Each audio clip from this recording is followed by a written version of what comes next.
Assalomu alaykum. Sabah ovozli asarlarni yoqtirib anglashingizni qarshi olamiz.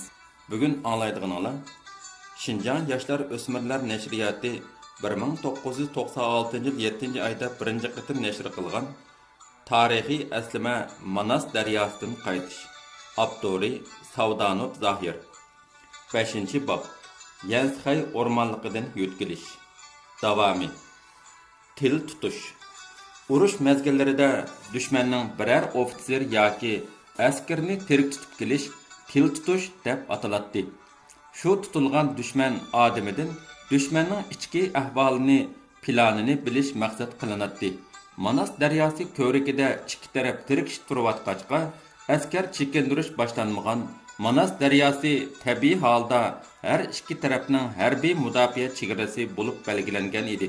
Bizning qismlarimiz o'z mudofaasida buyruq kutib, bir tarafdan harbiy mashq, harbiy ta'lim tarbiyasi ilib maqsa, yana bir tarafdan okuplarda madaniy ko'ngilchi faoliyatlarni ilib boryotdi. Bir kuni batalyon shtabida oldimizdagi dushman ahvolini tahlil qilib o'ltiratdik. Batalyon komandiri mundaq bir ahvolni so'zlab qoldi. U polik boshliqlarining o'yidan qaraganda oldimizdagi dushman ahvolini to'liq bilish uchun biror dushmanni, ya'ni biror til tutib olsak yaxshi bo'ladi dedi. U shundoq deb hammamizning ko'ziga ma'nilik qarab qo'yib, "Ondan mening fikrim to'g'rimi?" degandek yana hammaga sap soldi. Bu gapni anglabla birinchi rota komandiri kombatga qarab, "Yo'ldosh kombat, bu vazifani bizning birinchi rotaga topshiring, biz o'rindayli" dedi. "Sen qanday o'rindamoqchi?" deb so'radi kombat rota komandiri. "Bizning amalimiz bor. Chunki biz ko'rik pishda post turimiz. Dushman ahvolini to'liq bilamiz. Ularning askarlarining harakati bak qalayimqon ham kechilangu. Ular kunduzi daryoda cho'miladi. Kechsi qimir qilmay uxlaydi. Agar bu vazifani menga topshirsangiz, men kechida 3 janchini yo'shirin avatib, dushmandan birini tirik tutib kelaman" deb kulib qo'ydi. Kombat komandirlarga qarab qo'yib, rota komandiriga "Bu daryoning suyi ulug' ham itdik. Janchlar daryodan qanday o'tadi? Bo'ldi, qo'yinglar" dedi. Eransizlik bilan qilingan bu so'z rota komandirining ko'nglini g'ash qildi. U ichida "Tova, kombat bizga nima ishonmaydigandi" deb o'yladi. "Yo'ldosh kombat, siz xotirjam bo'ling. Bu vazifani bizga topshiring. Mening amalim bor." Kombatning g'ujida ochiqi keldi. U rota komandiriga qarab keskin turdi. "Amalim bor, amalim bor, amalim bor davargacha ahvolni konkret so'zlab meni qanoatlantirmamsiz" dedi. Rota komandiri atrofdagilarga qarab qo'yib, "Bizning birinchi ezvotda G'ulji shahar Aydonliq bir qancha jangchi bor. Ular suv o'zishga mahir. Aydonliq bu jangchilar kichik vaqtlardan tortib Eli daryosi bo'yida pada baqid ekan.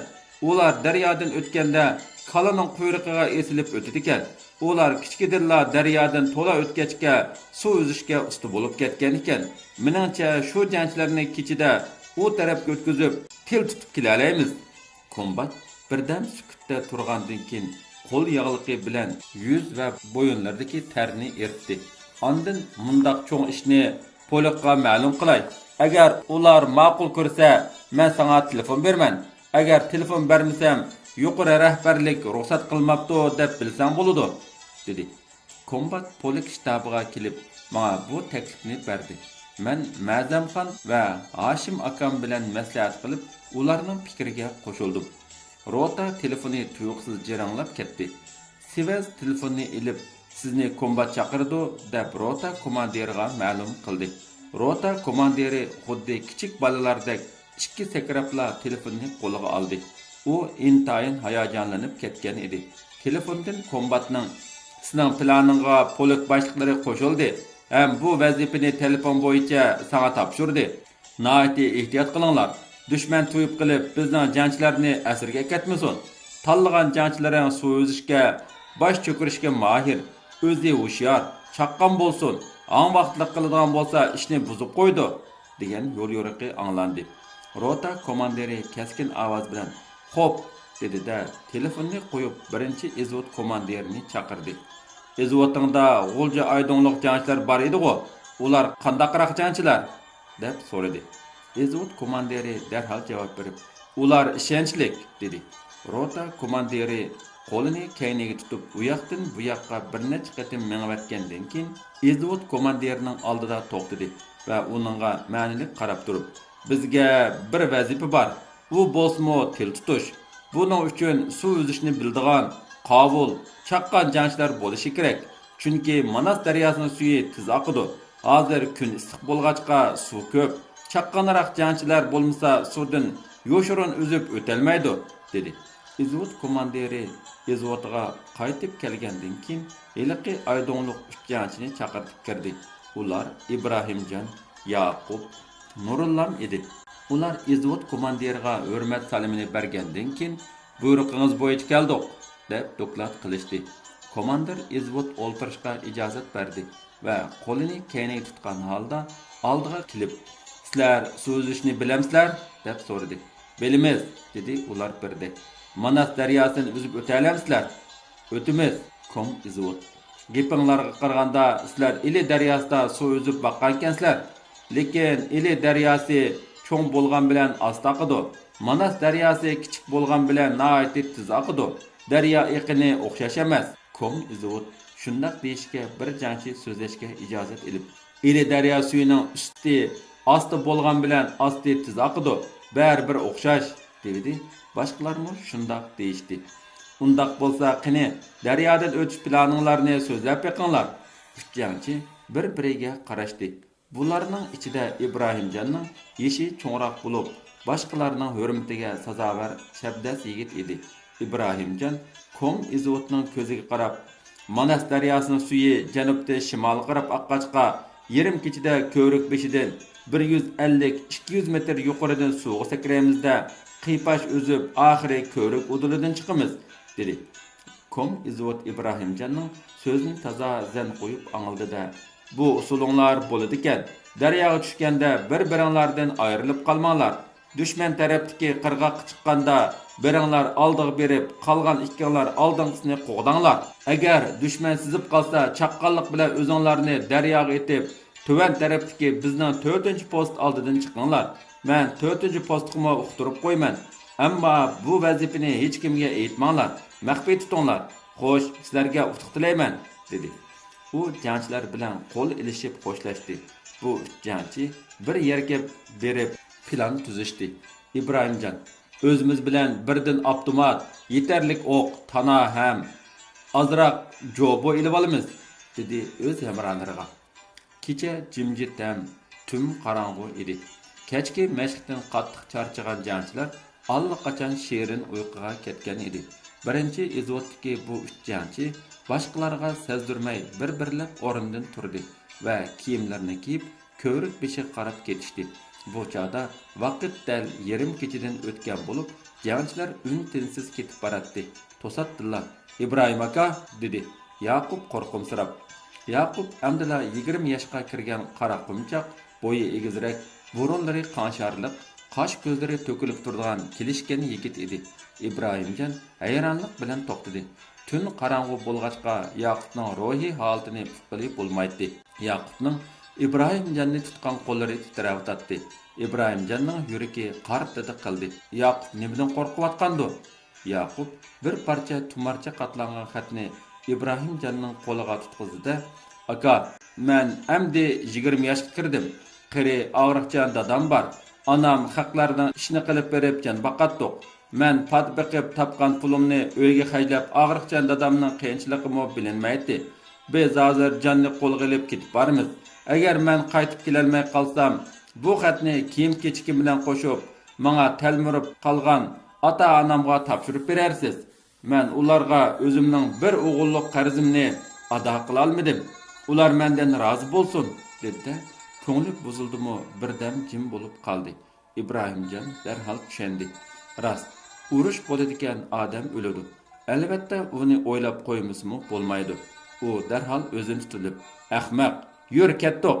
Seni sog'-salomat qaytarib kelaman", deb Yaqubning murisiga birini urib qo'ydi-da, yo'liga ravon bo'ldi. Bular daryo bo'yiga yetib keldi.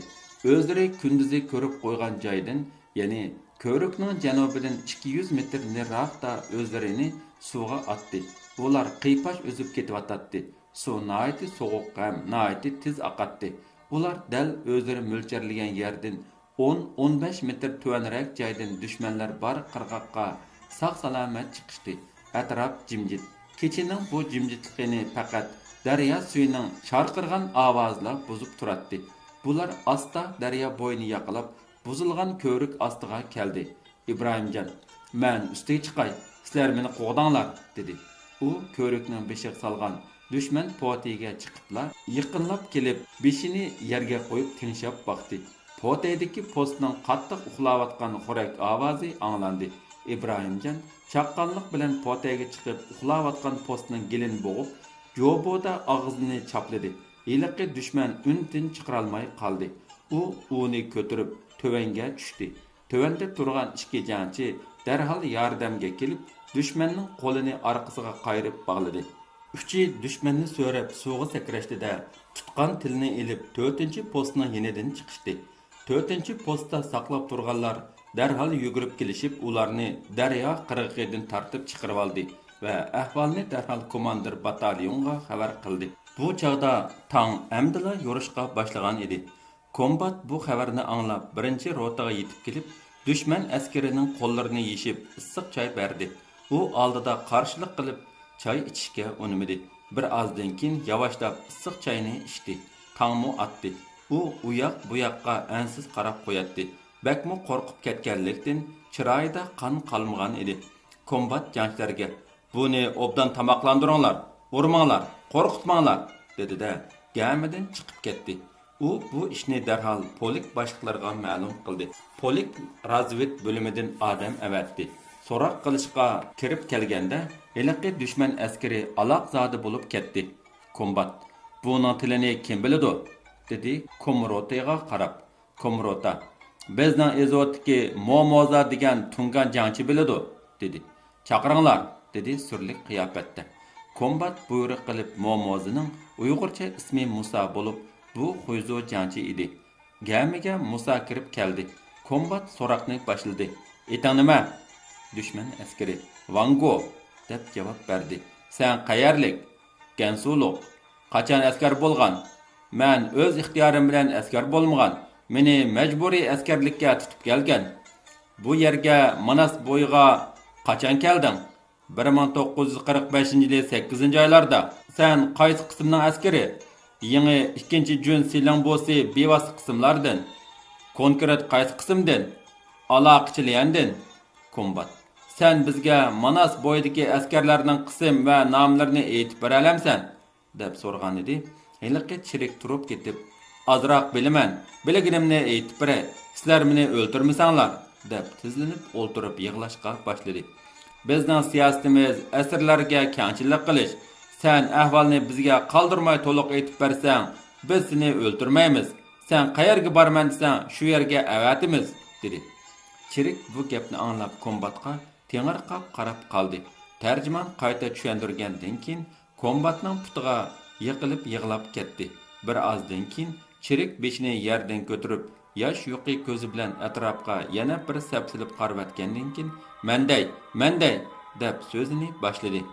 "Biz tarafdagi sizlarga qarshi turayotgan qismlar yangi 2-jun Selambosi, bevosita qismlar Tivoyin 1-Selambosi bilan 1-otliq tuvan, 11-otliq shining 31, 32 tuvani, zapas 7-shining 3, yangi 45 shining 2 tuvani, 58-shining 2 yangi, vaqtliq 3-shi 7 tuvanining 1 yangi qatorliqlar."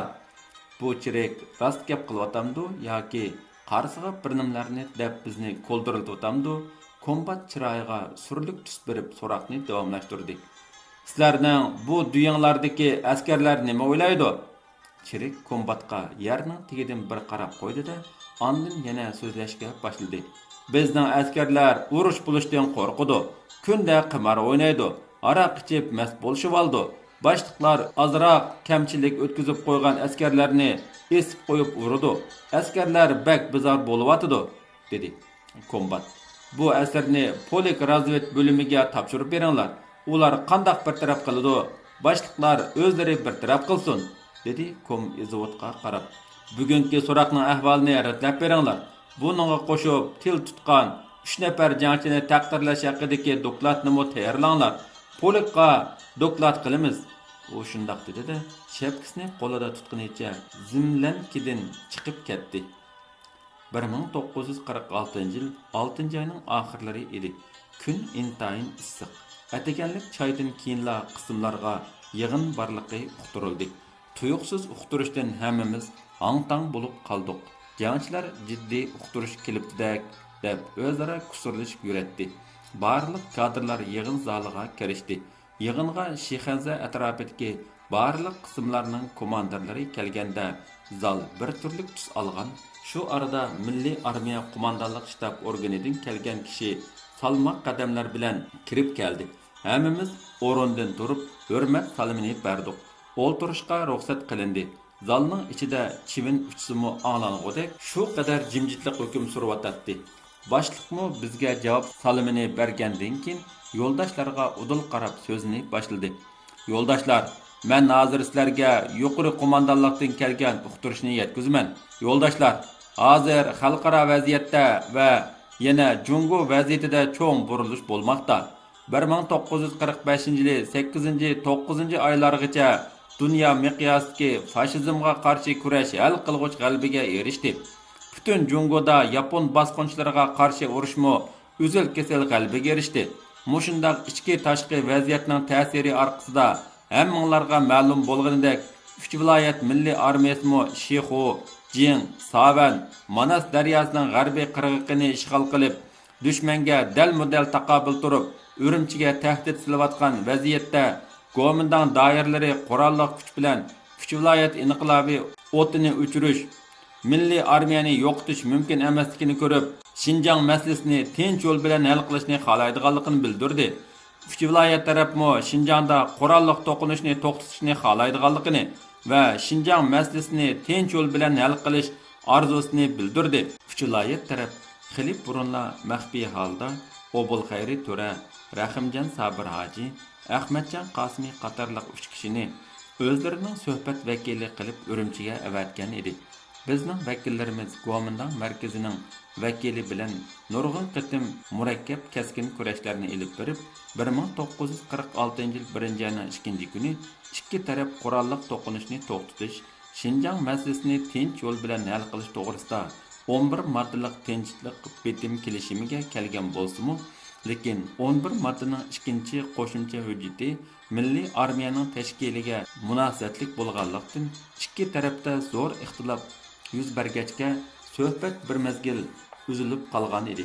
1946-yili 5-oyda suhbat asliga keltirilib, 6-oyning 6-kuni 11 moddalik bitimga ikki taraf imzo qo'ydi. 11 moddalik bitimda mundaq belgilangan: Manas daryosining ikki qirg'og'ida tirkishib turgan qismlarni ikki taraf bir vaqtda chekindirib ketadi. 3 viloyat milliy armiyasi qo'shinlari ilgari oxir bo'lib, Ili, Altay, Tarbag'day rayonlariga berib o'rinlashdi. Milliy armiya shtabi G'ulja Azod nishonliq 2-poliki va Mustaqil topchilar batalyoni harbiy maktab G'ulja shahrida turdi. Tekas otliq 1-polik Suydung nahiya kurada turdi. Shixu piyoda 1-polik Shixuda turdi. Cho'chak piyoda 3-polik Cho'chakda turdi. Otliq 2-polik Qubuqda turdi. Otliq 3-polik Altay Sarsumbuda turdi. Uqtirish Shixanzida turayotgan qismlarning butun polik batalyondan yuqori ofitserlarga eg'iz orqali tafsiliy uqtirildi. Uqtirishni anglagandan keyin butun yig'in zalida guldiras alqish sadolari yangrab ketdi. Ba'zilar bir-biri bilan qo'l ilishib, "Yaxshi bo'pti, biz buni qat'iy ijro qilamiz" deyishdi. Oxirida yuqoridan kelgan boshliq ofitserlar bu xo'sh xabarni o'z qismonlarga yetkazinglar dedi. Birdinla zalning ichida Wang Chung boshlanib ketdi. Hech kimning zaldan chiqib ketgisi kelmaydi. Ba'zilar o'zaro paranglashib, o'tganda polikda yiqib yurgan gaplar rost chiqib qoldi desa, yana ba'zilar rost, shamol chiqmasa daraxtlanishmaydi degandek, bizning vakillarimiz Urumchiga ketibdi degan mish-mish gaplarni xili burunla anglab turatdik. Bu gaplarning hammasi rost gaplar ekan deyishatdi. Ular bu xabarni jangchilarga tezroq uqtirishga aldirab, o'z qismlarimizga yurib ketishdi. Batalyon komandiri polik yig'inidan nihoyatda mamnun holda qaytib keldida itini aloqachi bolaga tutqizibla o'z gamisiga kirib ketdi. Aloqachi otni bog'lab qo'yib, birinchi batalyon komandirining oldiga kirdi. Batalyon komandiri xushalliqida aloqachining kirganligini sezmay qoldi. Shunga u aloqachi deb chaqirdi. Aloqachi uning yonida hozir bo'ldi. Katibni chaqir, dedi u. Taqatsizlangan kombat qo'lini kayniga tutgan holda eshikning tuyiga bir necha qatim berib keldi. Aloqachi katibni boshlab kirdi. Kombat katibga darhol butun batalyondagi komandir izvoddan yuqori ofitserlarga uqtirish qil. Tushdan keyin soat 2 da batalyonga kelsin, dedi.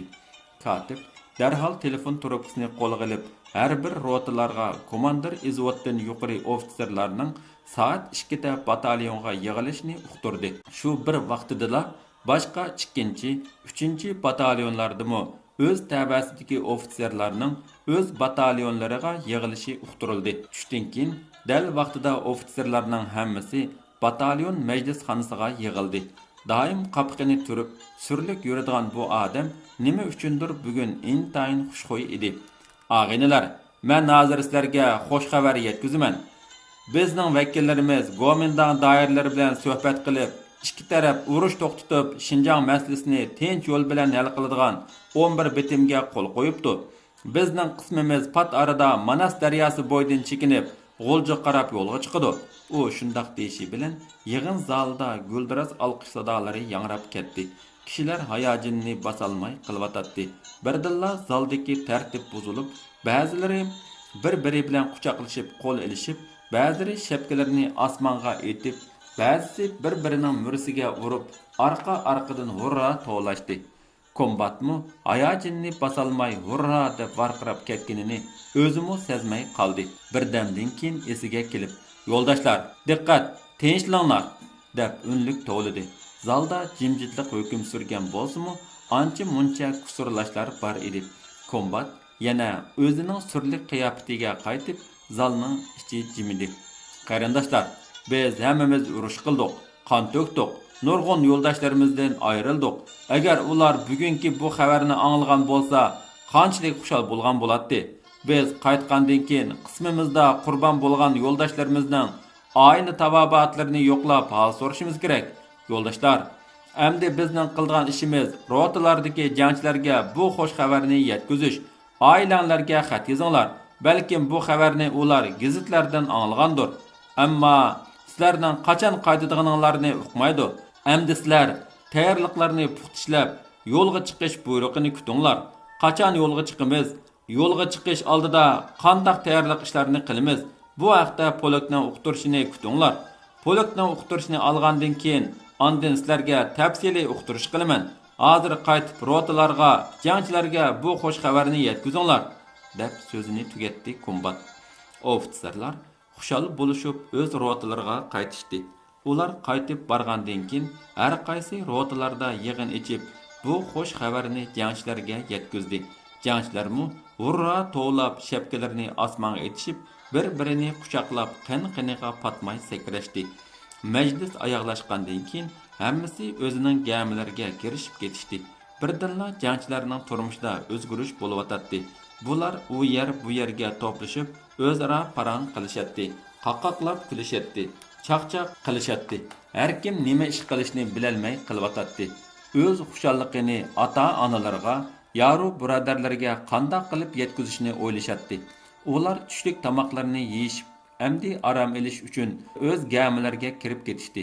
Lekin hech kimning ko'ziga uyqu kelmaydi. Jangchilar bir qancha kungacha gamilarda oilalariga xat yozish, kir qatlarini yuvish, yirtilib qolgan kiyim-kechaklarni yamab tuzashtirish degandek ishlar bilan band bo'lib ketishdi.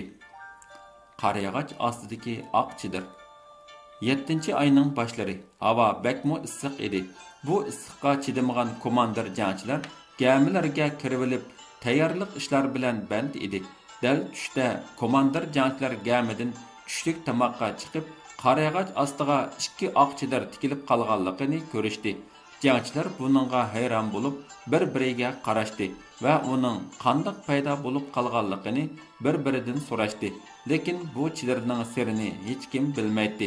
1-2 kundan keyin bu oq chidirga ofitserlar va jangchilarning kirib chiqayotganligi ko'zga ko'proq chiliqadigan bo'lib qoldi. Keyin chidir atrofida odamlar texmi ko'payishga boshladi. Men bir besib, ikki besib chidir yiniga bordim.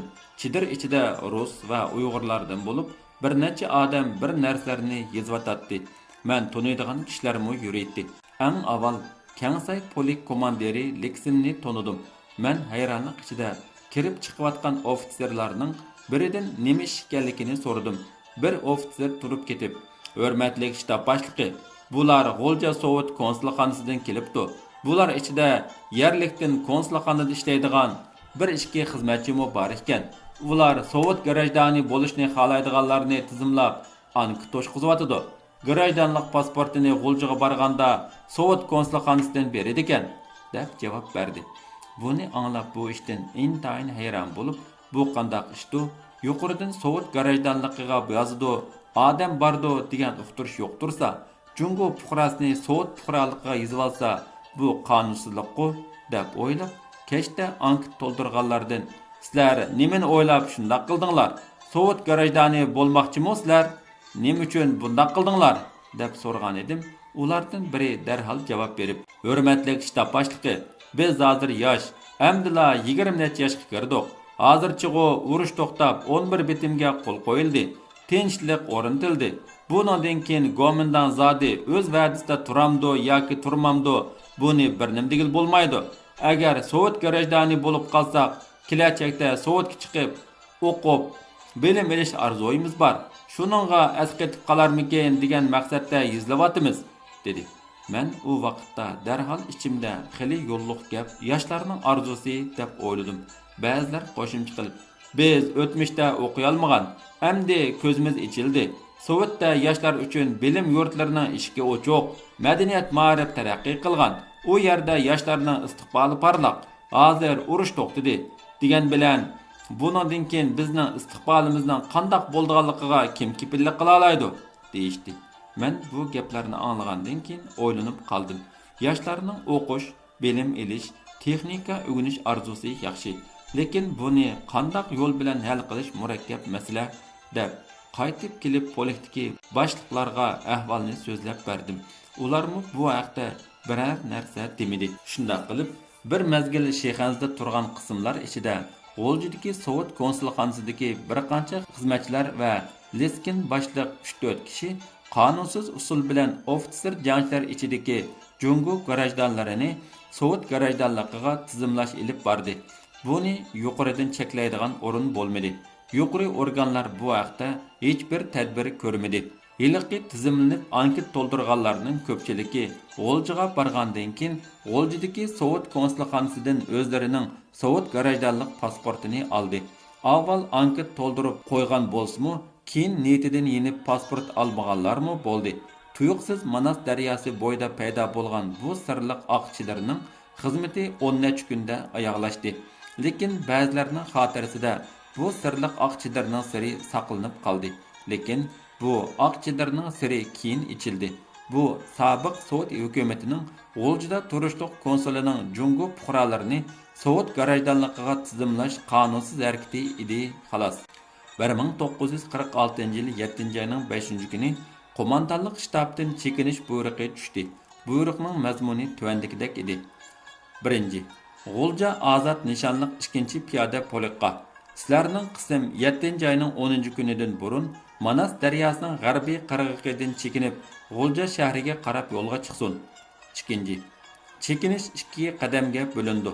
1-qadam Manas daryosi ko'rik beshidagilar bilan 2 qasnoqdagi mudofaada turganlar o'rindan chekinib, Kona Shexanziga to'plansin. 2-qadam butun qism birlikda tosh yo'l bilan G'o'ljaga qarab piyoda yo'lga chiqsin. 3. Chekinishdan avval ko'rikning janubiy, shimoliy bo'yidagi mudofaa okuplar, potaylar, o't tochkalar ko'mib tindirilsin. 4. Polik Shexanzdan G'o'ljaga yo'lga chiqishda kasallar, yordamlar polik doktor mashinasi bilan yo'lga chiqsin. 5. Jangchilar o'zining kiyim-kechak, yuklarni yaxshi bog'lab, o'z ismini yozib, polik orqa safga topshirsin. Orqa saf mas'ul bo'lib elib ma'sun. 6. Qism yo'l yurishda bexatarlikka diqqat qilsin. O'q-dori, qurollar yo'qolmasin.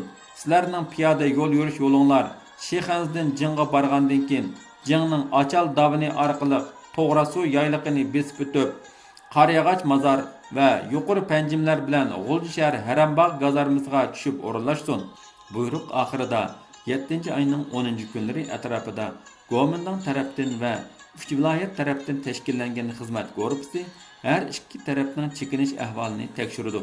Shunga 5 kun ichida bu chekinish ishlarini oyoqlashtirish kerak deyilgan edi.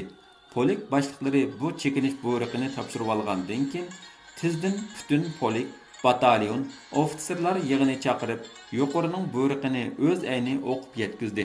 Shuning bilan birga polik qo'shimcha bir qancha konkret xizmatlarni o'rinlashtirdi. 1. Mudofaadan chekinganda har 200 metr ariqda post qo'yib chekinish kerak. 2. Okuplar potaylarni buzib tashlash ham tindirish kerak. 3. Jangchilar shtab bo'yicha miltiq, avtomat, pulemyotlarga tegishli o'q va granatlarni ilib qolgandan sirt, rotalarning zapas o'q dorilarini orqa safga o'tkazib berish kerak.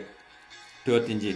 Shexanziga birib to'planganda yo'l yurishda polik tartibi bilan 1-batalyon, 2-batalyon, 3-batalyon, doktor-sestralar rotasi polik shtab bilan birga yo'lga chiqadi. Yo'lda cho'ng dam olish, kichik dam olish bo'yicha harakat qiladi. 5. Yo'l bo'yidagi aholilar bor joylarda xalqning mol-mulkiga ziyon solmaslik. Agar bu intizomni kim buzsa, harbiy intizom bo'yicha chora ko'rildi. Har bir rota o'z rotasiga, har bir izvot o'z izvotiga mas'ul bo'lib mangdi. Oxirida polik komandiri Qiyombay Xo'ja mundaq dedi: "Men bir nechalarni ilib mashina bilan ketaman. Polikqa Ma'zamxon vaqtliq mas'ul bo'ladi. Shtab boshlig'i Savdanov konkret mas'ul bo'ladi", dedi. Yig'in oyoqlashdi. Ofitserlar intayin xushal, qizg'in kayfiyatda o'z batalyonlariga qaytishdi. Polikning chekinish topshiriqini olgandan keyin har qaysi batalyonlar, rotalar, izvotlarni chaqirtib, tafsiliy o'rinlashtirdi. Jangchilar nihoyat xushal bo'lishib, uzung'icha chavoq chelishdi. Batalyonlar chekinish buyruqini obdan o'rinlab, chekinishga tayyor bo'ldi. 1946 yili 7-oyning 12 kuni Manas ko'rikining g'arbidagi G'ulja Azad nishonliq 2-polik o'z mudofaasidan chekinishga boshladi. Degandek 200 metr ariqda post qo'yib mangdiq. Chekingan qismlar 12 kuni kechdan boshlab 13 kuni atiganga qadar Kona Shexanzdagi jangzilarga to'plandi. 13 kuni soat 10larda Manas daryosining sharqiy tarafidan Gomindan tarafning vakillari biz tarafga o'tib, oldingi post o'rinlarini tekshirib ko'zdan kechirdi. Biz tarafning vakillari Zun Tiyipov, Aytuvarov qatorliqlar daryodan o'tib Gomindan tarafning oldingi post o'rinlarini ko'zdan kechirib tekshirdi. Gomindan tarafning tekshiruvchilari ichida Nusrat Shahidi bor deb angladim. Har ikki tarafning oldingi postlarni chekindirib ketganligi aniqlandi. Shuning bilan Manas daryosining ikki qirg'oqidagi harbiy holat tirkishish oyoqlashdi. Shuningdan boshlab Urumchi ili ikki tarafdan yo'li ochilib, bir qancha yil to'silib qolgan holatga xotima berilib, yo'l ravonlashdi. 5-bob tugadi.